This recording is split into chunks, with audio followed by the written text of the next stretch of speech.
All right. Well, thank you so much, Greg. And again, my name is Cliff Crooms, and I have the pleasure of serving as the president of the Minority Band Directors Association. This next gentleman needs absolutely no introduction, but I'm going to try my best anyway. Dr. Watkins is retired director of bands at Lasser High School, Marietta, Georgia, where he taught for 31 of his 37 years of teaching. He's also the co-founder, musical director, and conductor of the Cobb Wind Symphony. He's a graduate of Florida A&M University and Georgia State University, as well as the founder of the Minority Band Directors Association. This session is titled "From the Podium: A Chat with Alfred Watkins." So please help me welcome Dr. Watkins.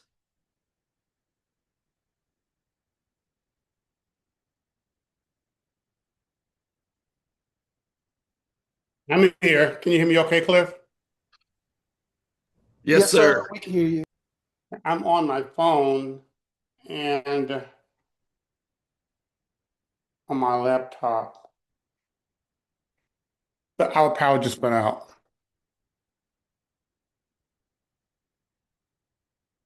Give me a second, get situated.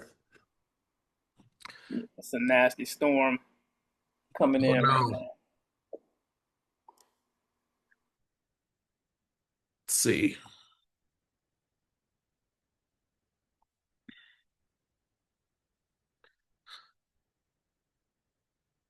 Okay, let's see what we have here.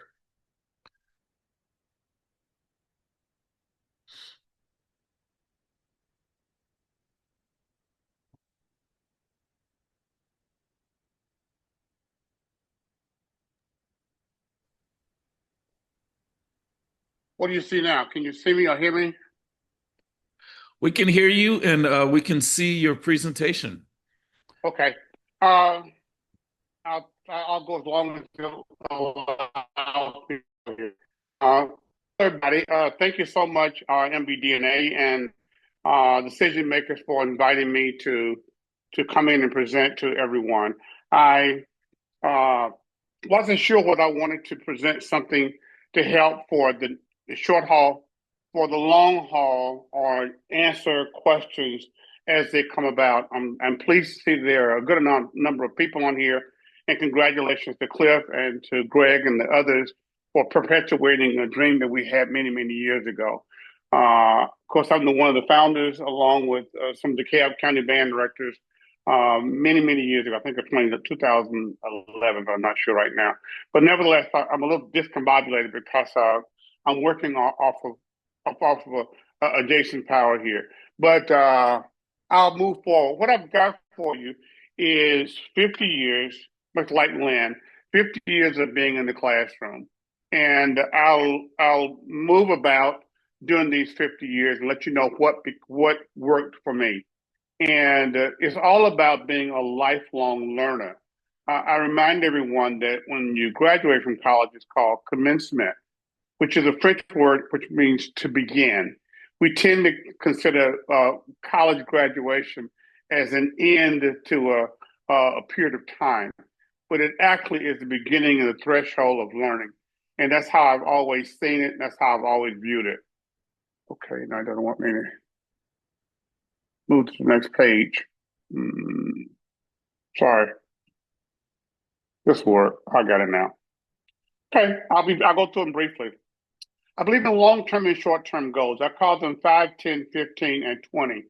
And these are just personal mission statements that I would encourage everyone to make over the long haul. That can be 5 minutes, 10 minutes, 15 minutes, 20 minutes. It can be 5 hours, 10 hours, 15 hours, 20 hours, which is really an academic month. It can mean 5 years, 10 years, 15 years, or 20 years, which is almost a career. I'd like for you to think about in your mission statement to yourself, who deserves to be educated in your classroom? Who deserves to be educated? Which child or which children deserve to be educated? Those are not answers that I have for you. These are questions that I have to ask myself, and I would encourage you to ask yourself. Revisit your goals during your calendar breaks. the winter holidays, Thanksgiving break, summer break, revisit your calendar. If not, you'll end up doing the same thing for 10 or 15 years, and that leads to not being excited about what you're doing. Are you open-minded? Are you open to new ideas, or do you simply take a calendar one year and work it the next year? It'll last about 5 or 6 years, maybe 10 years. There'll be a stagnation to your mindset. And what do you listen to? Or who do you listen to? Or what do you listen to yourself, not others? What's on your playlist? What do you go back to types of musical selection? I get asked all the time. I like almost all music that I can think of in the world, with the exception of real hard heavy metal. I don't like much of the music of Appalachia, and there are some forms of rap music that don't fit my fancy. Pretty much everything else I'm open to. And I didn't mention my go-to artist, but my go-to artist can be a collection of all the above. So you want to make sure you have a go-to artist. What are your go-to artist list yourself? If it's a piano player, I go to Vladimir Horowitz, to Art Tatum, to Oscar Peterson, and if it's a trumpet player, I go all the way from Maurice Andre to jazz, to Lincoln, to Lee Morgan, all the way to just a series of go-to artists. I keep pretty eclectic. And who are your musical influences? And that's for each person to make the decision on. And who are their go-to artists? Their meaning your musical influences. I just saw a clip the other day of Louis Armstrong with his school band director, Peter Davis, on a broadcast they did together. It's always good to find out who your heroes are, who their artists, who their go-tos are. And he still called him Mr. Davis. And Satchmo was about 70 years old. And with your students, you can direct their listening choices without erasing their personal preferences. That last part of the phrase was very important. It's not important that we erase a student's personal preferences, another person's personal preferences. We can redirect their listening to add on top of what they are already very good at. I grew up on spirituals, gospel, and R&B, which means I have a soul and R&B background. I kept that my entire career. The Celtic dances and the Baroque dances were easy for me to understand because I had a dance and a singing background. I have a few helpful hints for continual learning. Rather than being a band director, as we can sometimes be, try to be an artist, and not just a musical artist, an artist in general. Never discuss the term burnout. When you start talking about burnout, you're going to find contemporaries that will discuss burnout to a degree. I ran from those people. And this is an expression that I like to remind you of. Creativity is at the soul of the artist, the creative thought, not visually creative, not musically creative, just being creative. It's at the soul of the artist. And surround yourself with like-minded people. That's a challenge sometimes when you're going through your career because our friends may not have the same work ethic we have. Our classmates may be the exact opposite of us. We may be more studious than them. They may be more of a party type. So surround yourself with like-minded people as you go through your career, and let the other ones stay in another place in your life. Live in the present and in the future tense. Remember the past, but don't live in it. I'm an alumnus of Florida A&M University from 50 years ago, 1976. It's a brilliant, beautiful part of my past. I don't live in it. I live as a band director who lives in Georgia right now. And this is my new community. And so live in the present and the future. Don't live in the past. Stop, look, and listen is a key phrase that you may want to put on the wall in your rehearsal room. And look meaning read. Stop, read, and listen. So reading becomes an academic study. What do you want to read, Alfred? Anything. Just continue to keep your mind active. I like biographies. I like the way that how people go through their thought processes, how they build their thought processes, whether it's Confucius to Gandhi to MLK to Pablo Casals. It's like to read how the great thinkers think. And I think from important part of continuing education is to always mentor others, which is what Lynn Jackson was just doing. And being inquisitive in our profession is a good thing. Some people call it nosy. Being nosy is good. Then you have to decide who you are. Who are you? And sometimes the greatest education in the world is watching the masters at work that came from the musical genius Michael Jackson. So I used this photo of Ella Fitzgerald singing at, I believe, the Savoy in the 1940s.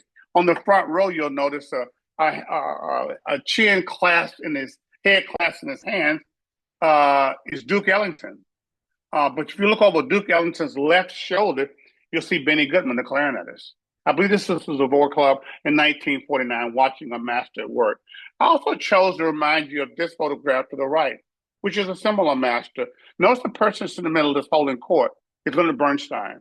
The person to the left of the picture is, that's Morton Gould to the left. The person in the center is William Schumann, who was the first president of the Juilliard School, and he was the first president of Lincoln Center.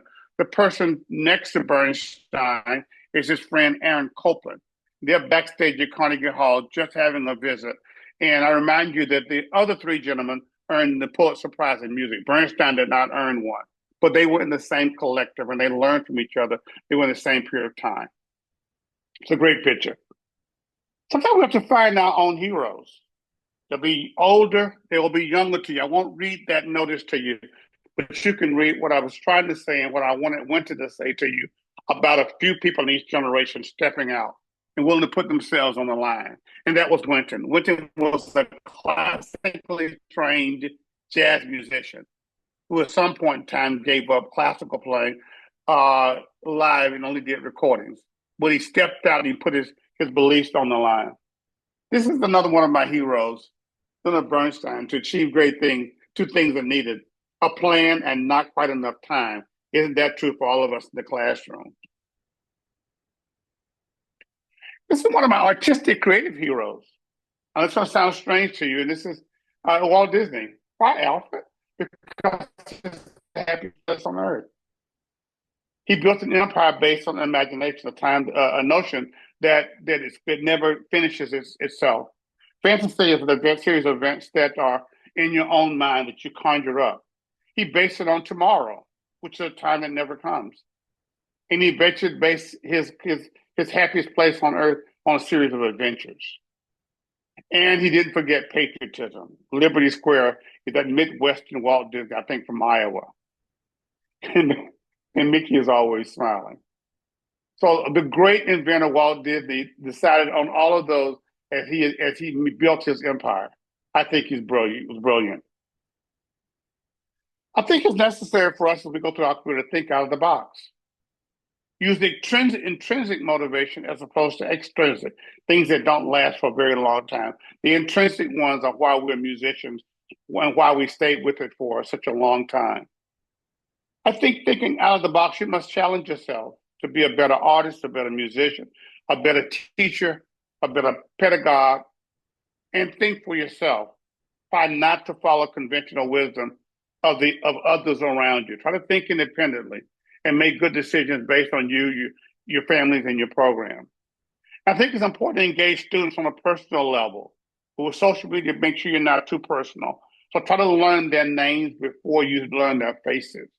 So when you first meet a student for the first time and you see them, you might know that you're the second chair clarinet player, your name is Shauna.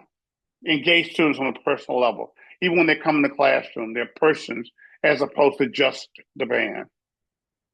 82% of our population think that they are creative, by the way.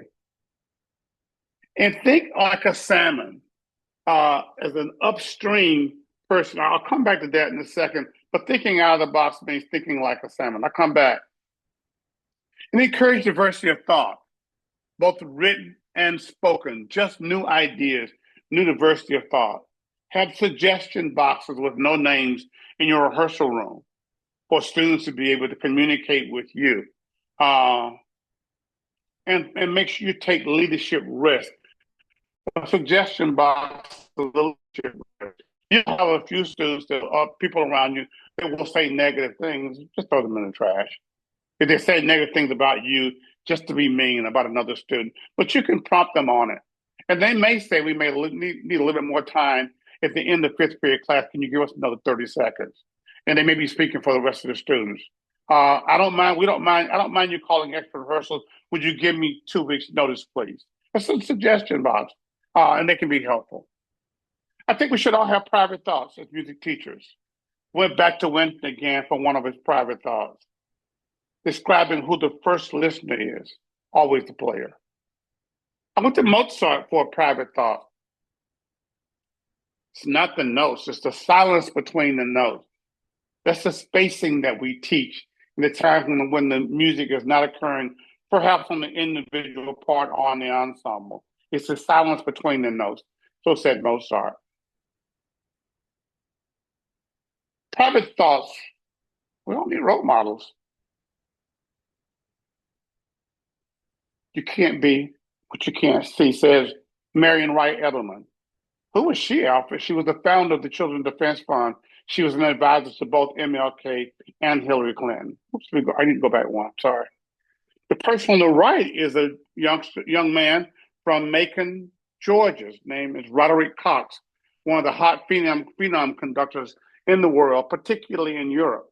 From Macon, played the euphonium in his high school band in Macon. Went to Columbus State, earned his master's degree at Northwestern University, getting a degree in wind band conducting.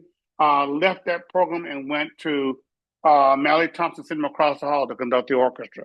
And now he's a primo orchestra conductor. But the young man in the plaid shirt needs to see Rod Cox in order to want to be Rod Cox. So we shouldn't forget that everybody needs a role model. Here's what I want to share with you. No one rises to low expectations. The Dizzy Gillespie protege, a guy by the name of Arturo Sandoval, Cuban-born trumpeter, pianist, composer, won 10 Grammys from Cuba. Is very poor at the time, very fine classical and jazz pianist, very fine classical and jazz trumpeter that Dizzy actually helped to build his career. And the way I'm pointing, I hope you can see my pointer, that's apartment 2A.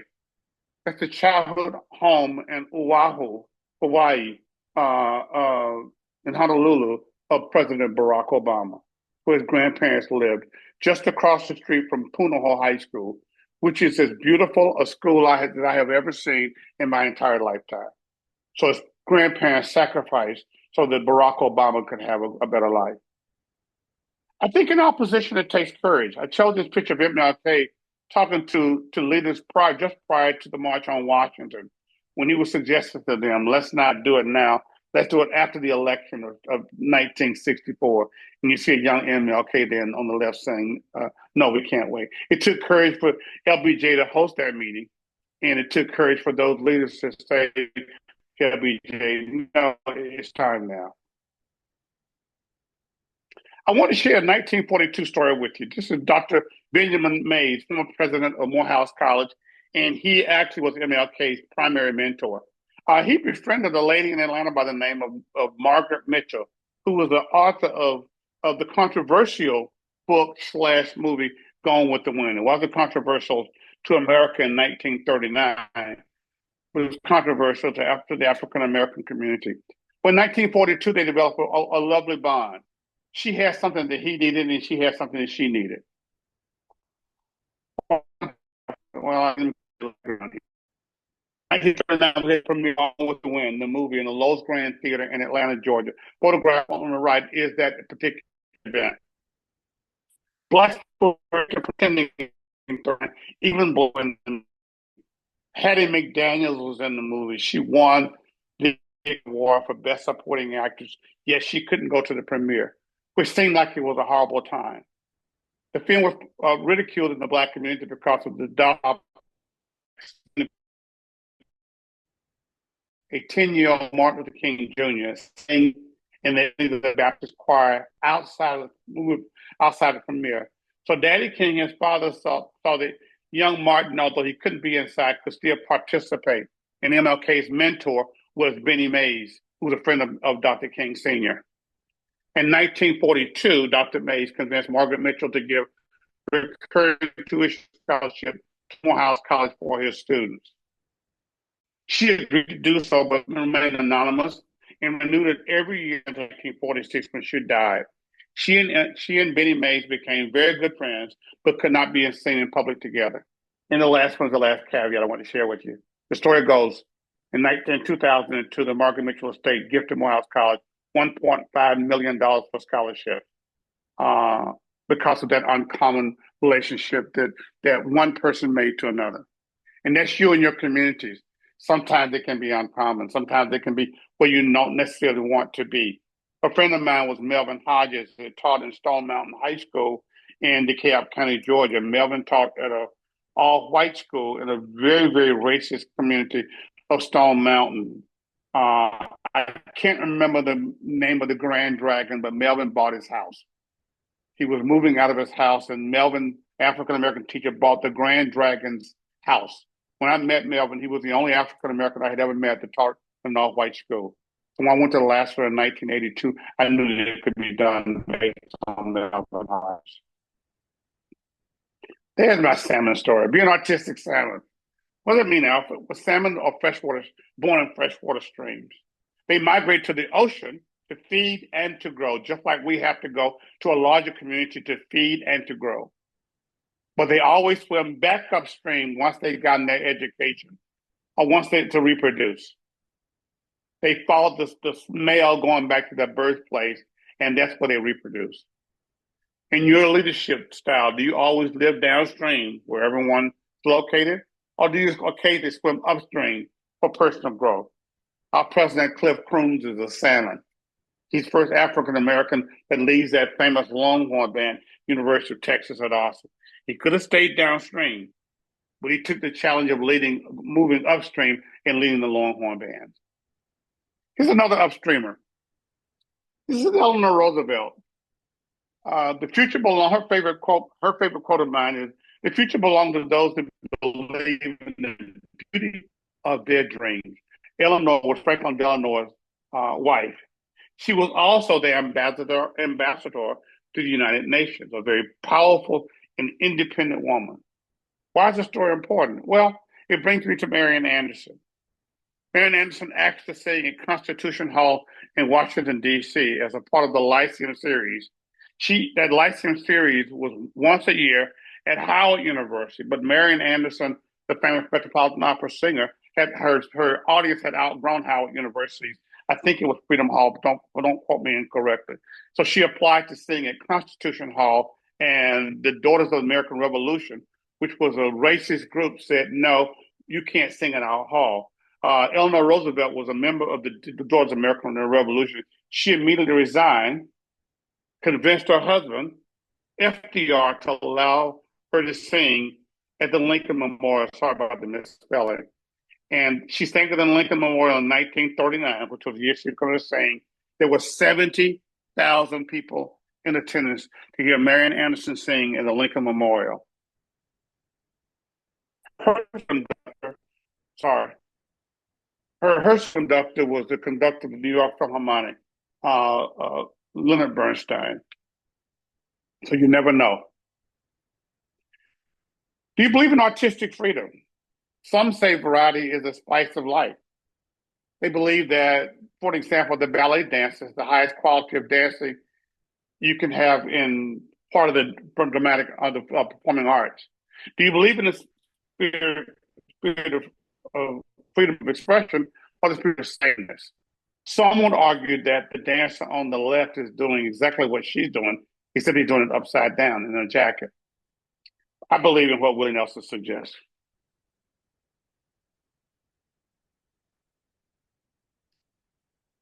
I'm often asked what my class structure at Lassiter High School. So now I'm going to leave out of some of the structural future thoughts and go into a more serious everyday situation for everyone. I had a 55-minute class period, and this is what was typically an everyday class for me. We did breathing exercise which it would typically take about a minute to a minute and a half. And I'll try to put them in the chat before the day is over because I found them to be very helpful. We did breathing exercises every day. Why is that important, Alfred? You ever notice that the last half of class or the last third of class, the band sounds a lot better than it did when it started? I think it's the breathing exercises. When you have to fill your lungs to get the lungs active for the day because it's somewhat dormant as you've gone through evening, afternoon, evening, and the early part of class. I believe in singing or humming to wake up the ears. I did singing forever, and then I developed just allow them to hum on unisons and in harmony. It comes from the same place cognitively singing and humming does. And I didn't need the singing for breath support because of the breathing exercise. But I wanted to picture pictures in the inner ear. Then we went into long tones for evenness and for tone control. Some simple scales and 2-count notes. I would normally do this on a metronome. You will see the sequence of scales, the cycle of fourths or the fifths that we went through each time to get to a better place. You notice I said F2.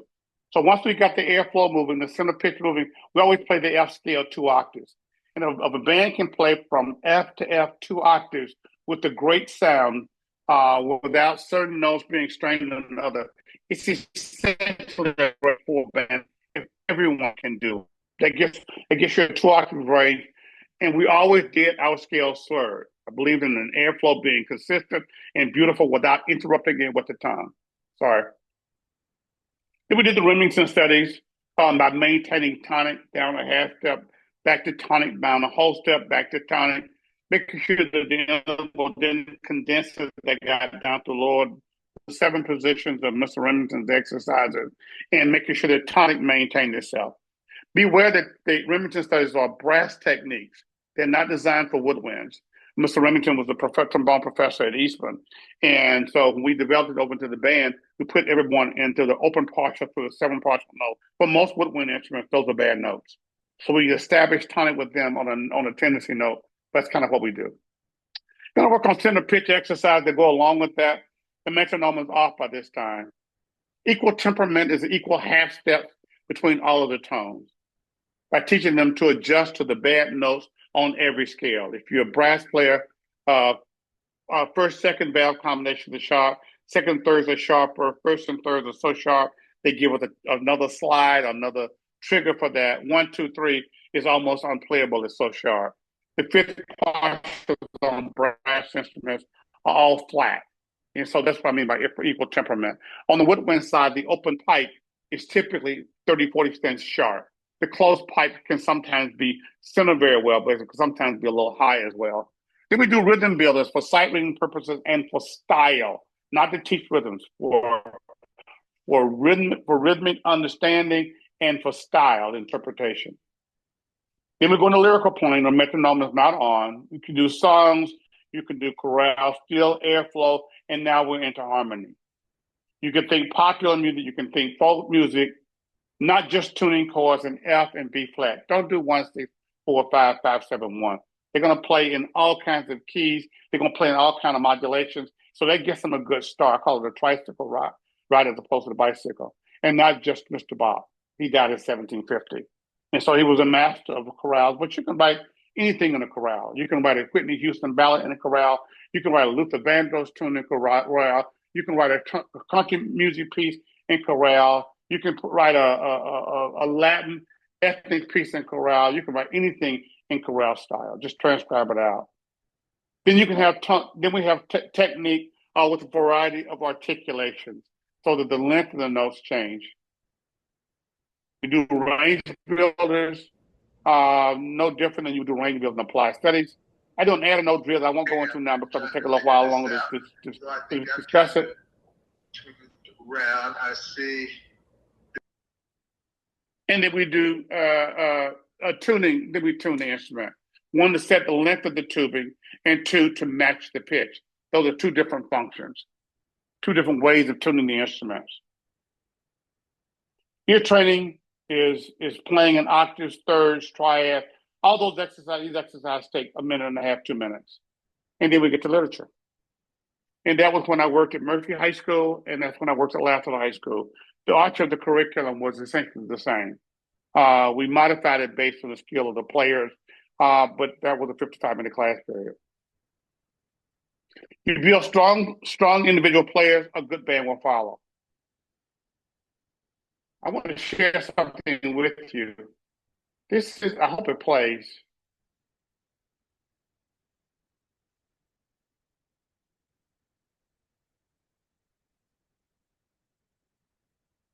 Hope it's playing.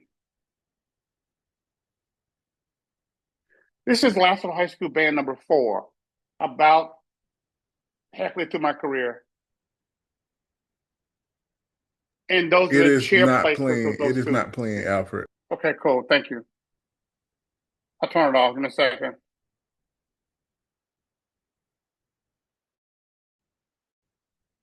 Alfred, just fine. Uh, the next area I want to give you was practice reports. This is something that I encourage everyone to do, even down to beginners, to get the kids accustomed to taking the instrument home and practicing. If you ask them to practice band music, then to the tubas, bass saxes, bass clarinets, they've got whole notes in 6th and sometimes 7th grade. They won't want to practice those. So you can come up with practice reports, practice sheets, practice a supplemental work to allow them to practice. And if you notice, they have a practice report that this is a typical. This is like a 3-week sheet. Normally, the sheet would be 2 pages. You just put their student's name, level, parent name, private instructor, that person's telephone number. You see the practice hours that's required for an aide. That's about 20, 30 minutes a day. That's nothing. If you do 1 to 2 hours for the entire grading period, not a day, you get a B. So, but you know, the practice reports are Wednesday to Wednesday. Well, why did I do it that way? Because it encourages Saturday and Sunday practice. So they turn it in on Tuesday in class. They total it up. The parent signs that. People ask, well, how do you know the parents don't tell the truth? They don't tell a fib. They don't lie for the child. So when I the parent meeting,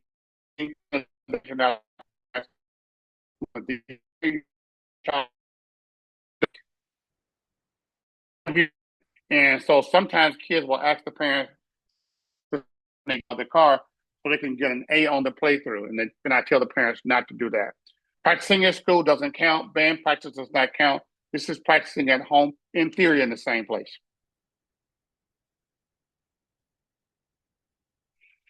And skills, they've got to have skills. So I want to write a few things down for you to recognize what all local evaluation can consist of. You can do it for band placement. You can do it for chairs.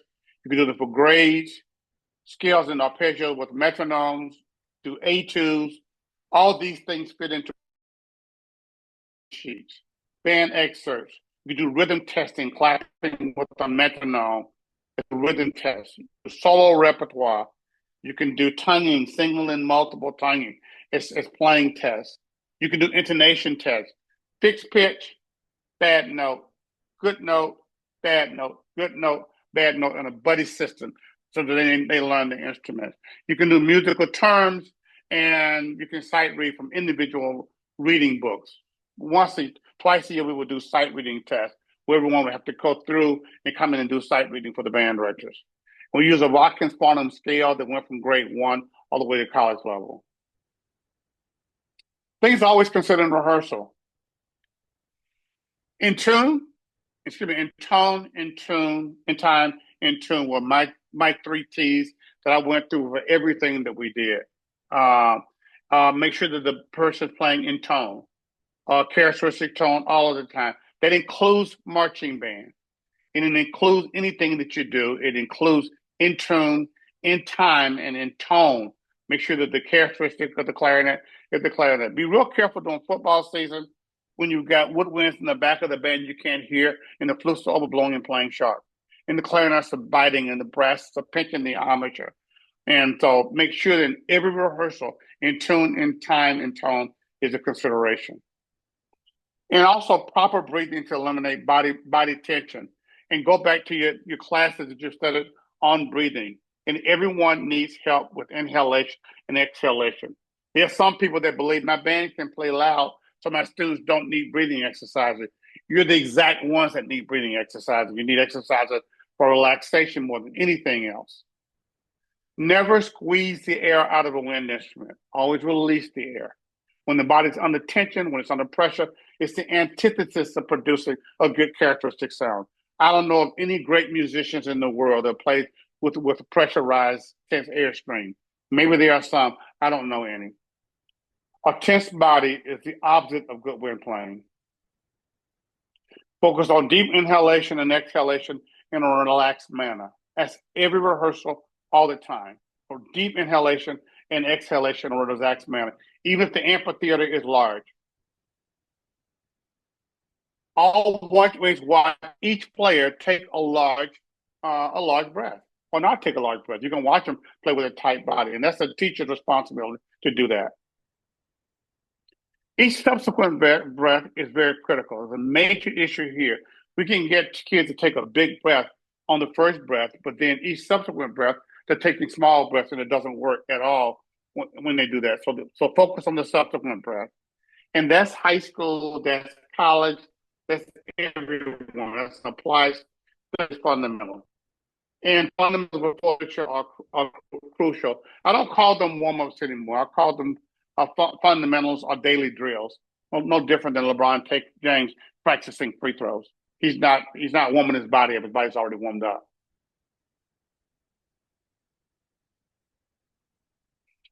I'll give you two books on note groupings that I would suggest to buy.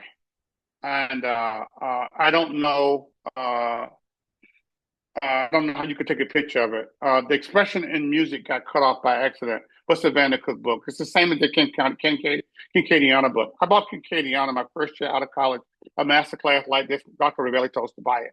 So I went and bought it, and both of these are books that talk about how notes are grouped in order to allow for music to be played the way that it was intended to be played from the very beginning. And they've been very helpful. I use them with every class, every ensemble I've ever taught. Kincaidiana, to be short, is a grouping of notes taught by William Kincaid. He was the principal flutist in the Philadelphia Orchestra. He and his friend Marcel Tabito was the principal oboist in Albany together with them because they didn't group the notes the same way as the strings did. So it took a year to take notes as to when the strings were off the bow, when they used the tip, and when they used the frog to develop their skills. And that's what Kincaidiana is. It's a great, great book. I would just suggest to buy it. So another one, if you don't already have this one, is The Art of Interpretation by Pablo Casals. Undergraduate book, talked about line, direction of line that I bought and studied in college. I read it once a year for the first 10 years as part of my summer reading. And his expression, one of his quotes in there is that the art of interpretation is not to play what is written, to play what is implied. I want to share this with you.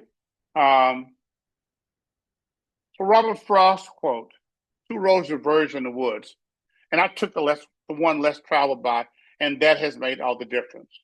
So the British lawyer Robert Shaw encouraged us to look at two roads. That's the same as being the salmon who stays at the bottom of the ocean but doesn't go back upstream. Two roads diverge in the woods, and I took the one less traveled by. That's not a suggestion to be a deterrent to growth. That's a suggestion to always look at how you want to go through the process of making decisions. I think it's important to us that we respect traditions. I oftentimes hear this from people that are not familiar with the HBCU tradition. Why do they still have the drum major staffs? Don't they know that we haven't used staffs and marching bands in forever? Alfred, why don't they know any better? But you see, I'm in that photograph embracing the staffs because of this tradition. Those are the griots from the village. Those were the storytellers from the village. And the staff, the notion of the staff didn't change. So if you want people to respect our tradition, we must also respect their tradition, whomever you happen to be. Tradition in the European classical world. Do we respect that tradition, or only respect traditions that some other people subscribe to? How about the mariachi world? Do we respect that tradition? Do we learn from it, or do we not? Like Chris Dorsey's band playing on the stage of Jazz at Lincoln Center a few years ago. Do we respect that tradition of wearing a shirt and tie on stage and dressing a certain way on stage and participating in in these activities, or do we not? Something else, teach them all. You never know who you're leaving behind. Sorry. So I use two examples. This is an all-state tenor saxophone player on the left from Arkansas who happened to become president of the United States. That's the MLK family on the right side, the smaller version of the family. His wife, Coretta, was a student at the New England Conservatory in voice when MLK was at the Boston Conservatory working on his doctorate. That's where they met. But you never know who you're leaving behind. So Coretta didn't leave Martin behind or the children behind. And the beauty of sharing music was always a part of his background and their background. I'll go past this one. I would suggest some in-house camps. We all know about marching bands and their camps. How about a high school symphony band camp? I started when it lasted in '87. It's done probably in about 50 states across the country. No, probably about 40 states now.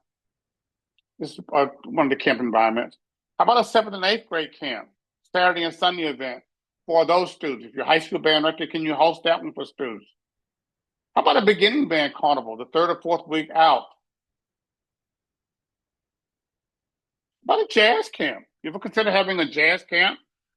Friday, Saturday, Sunday, bringing in masterclass clinicians for piano, bass, drums, sax, horn, trombone, trumpet, just like the symphonic band camp within individual cultures. Putting 20 books in your folder, chief pieces in your folder that are almost performable.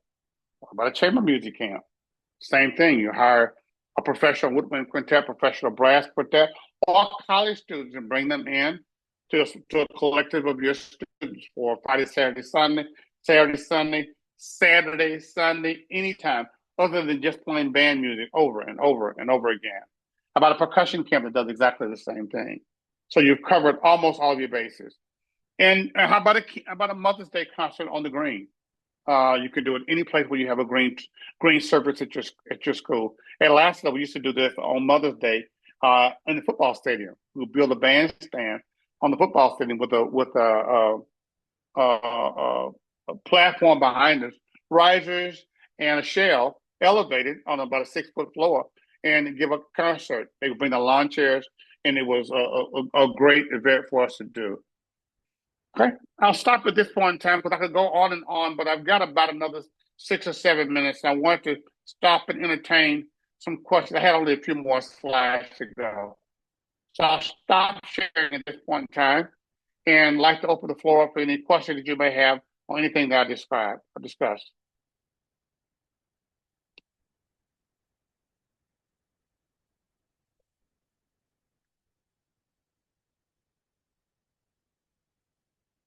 Anybody got a question? You can unmute yourself and go.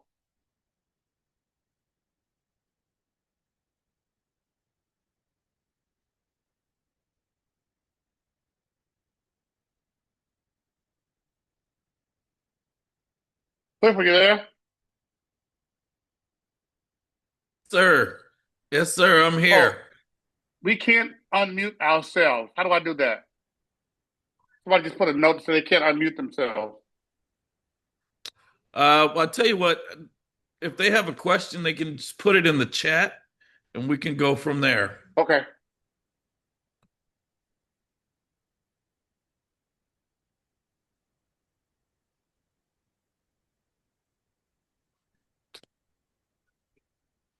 While we're waiting on those questions, I would like to submit a question that I've kind of always wanted to know. Uh, with Got it. with your experience as a music teacher, what was your motivation to found the Cobb Wind Symphony, a community organization? It's a great question. I had no intention on doing it at all. I'd always talked to my students throughout my career that music could be a lifelong study, like tennis and golf and some other things are lifelong studies, and that you would always have a place to play past the high school band. My students went off and played in college and community bands. They came back to me in 1999 and said, you told us that we would always have a place to play, Mr. Watkins, and there's no place on the north side of town, which is where the Cobb County is located, for us to be able to play. Would you mind starting up a community band for us? And I said, taking the band to Macy's this year, I really don't have the time, and let the college guys do it, which is typically who starts up community bands. But Mr. Watkins, you promised. And I was always a mentee of a guy named John P. Pater. I always admired how he taught at Northwestern and also led the North Shore Band. So he died in 1996. I called Marietta Painter, his wife, in 1999, talked to her about what Mr. Painter did to form a community band, called for a first meeting in 1999. In the fall of, had 78 people at the first meeting. We started the Cobb Wind Symphony in December of 1999 with the full intention on doing it about 5 years and then passing it on to another generation of people. So here we are 28 years later. So I didn't intend on doing it, but I would tell everyone in the house that it is some of the greatest thrills of my life is to lead an adult community band. All the high school marching band, the Midwest, all the other things were great, but the community band, they are amateur musicians as professionals or as semi-professionals, but they play for the love of it. And I'm always, always happy and proud to have to lead that organization. So thanks for asking. So your turn next is to do a community band, Cliff. Gotcha. You've seen sort of a proliferation of the community band across the country now. So definitely more people are looking to play beyond their high school and college years. You just happen to be at the forefront of that movement, which you normally are. So uh, we all appreciate that about you. There are a couple more questions here in the chat. First Okay. one being uh, comes from Lewis Wiggins, and it reads, Dr. Watkins, do you have suggestions for resources for programming to include women and folks of color? Yes, I do, Lois. And that was one of the slides I didn't get a chance to get to. Normally, the session I just gave you about an hour and 15. I didn't get into that part of it. Yes, I try to include an ethnic minority or a woman on every program that I do. I make a conscious effort to do it. If I could get back to I have a site. Let me do it real quick. I see Corcoran is in the house. But Lois, I've got a site. I've got a good collection right here. Let me get to this. Let me share this real quick, Clifford.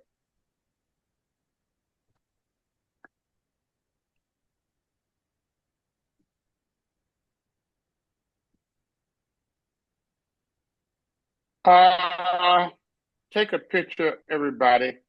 This is as comprehensive as I know of. Sorry. That's as comprehensive a list that I know of. And I didn't do much of any of it. As Wind Repertory Project, Institute for Diverse Composers, and we heard Kate Bowles Group, female composers there they are. Take a screenshot, folks.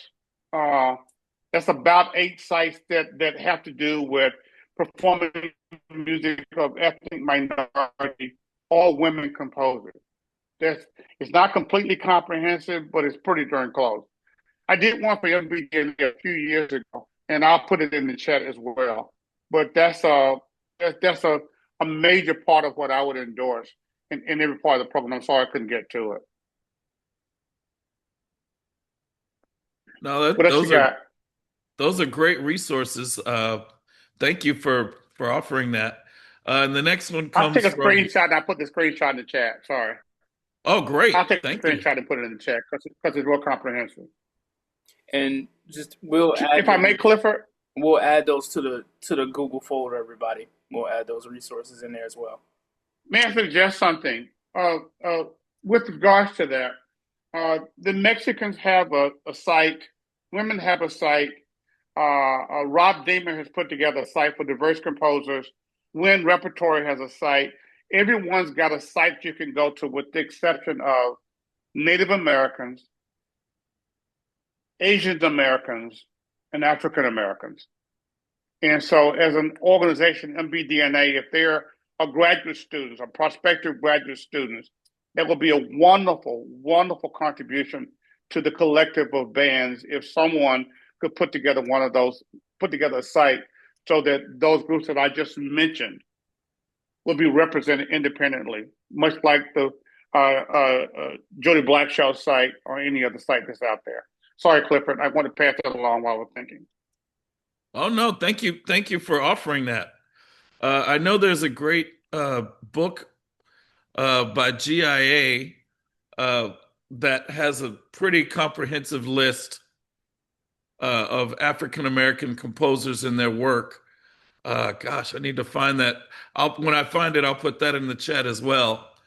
Uh, the next question comes from our Vice President, Mr. James Seda, and James asks, "What do you listen for when evaluating concert bands for consideration for big regional slash national festival invitations?" That's a great, great question, James, and thank you for that. I learned a lot. I just got back, I just returned 2 days ago from judging bands in Indianapolis applying for the National Concert Band Festival. And we listened to 59 high school bands in that consideration. And this is what it boils down to. Sometimes it's repertoire, anywhere from entry level grade 6 and beyond. That's almost a part of the requirement for that. But it doesn't have to be Hindeman Symphony and Lincoln Shaposi. It can be anywhere from entry level grade 6 and beyond. But the important ingredients are two things: the quality of the ensemble, and two, the quality of the recording.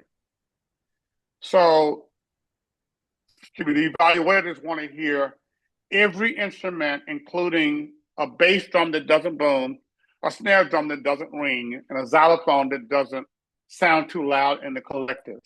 And that's what they're looking for. And they're also looking for bands that play with depth of skills in every section, and in time in every section, in tone in every section. And if those three are in place, if there's not a significant interpretation or direction of line or sense of balance to melody, then it's hard to get in. And those last two or three fall in the interpretive area. It used to be those first three T's that everybody could listen to and identify what they were doing. But now it's moved past that point. So many bands play in tune, play in tone, play in time. It's not an uncommon phenomenon in middle school nor high school bands. It's how well do you play within that in terms of shape of line, the way the notes are grouped. Because in 6/8 time, do you play 6 even notes, or do you play 1, 2, 3, 4, 5, 6, 1, 2, 3, with some sense of a gauge pulse, some sense of musicality, and that comes across in recordings nowadays. And now I have no idea who was selected. We just put bands in rank order and got on a plane.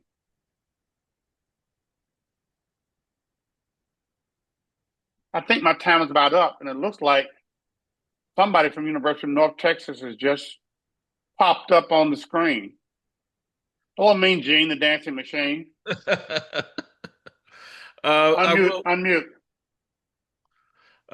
So, first of all, thank you to Dr. Watkins for a great session, and you always have, so much knowledge to offer through your experience and your, very celebrated career.